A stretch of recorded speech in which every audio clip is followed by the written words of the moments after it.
Welcome to the Learning Pines YouTube. We hope this video helps. You start by cutting all power and waiting a few minutes so any residual charge dissipates. This prevents shorts and protects electronics.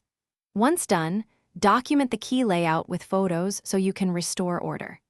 Use a small Phillips and plastic pry tools to remove screws and separate the top housing.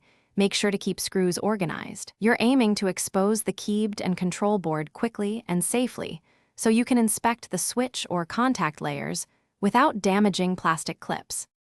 With the keyed exposed, remove keycaps and examine the rubber domes and membrane for dirt, sticky residue, or corrosion, because grime often blocks contact.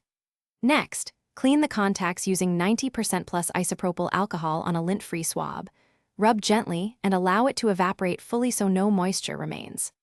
Once dry, use a multimeter to check continuity across each contact.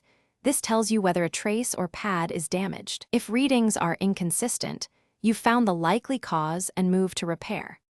If a pad or trace is torn, repair it with conductive ink or replace the membrane sheet because a true electrical break won't self-heal. Once repaired, reseat any ribbon cables and zero in on connector pins. Make sure latches click and there are no bent contacts. Reassemble the case and power up, then run a systematic key scan while pressing keys one by one to confirm restoration. If keys still fail, one troubleshooting tip: swap suspect sections with a known good module or test with an external MIDI input to Thanks for watching. Consider subscribing if we helped you.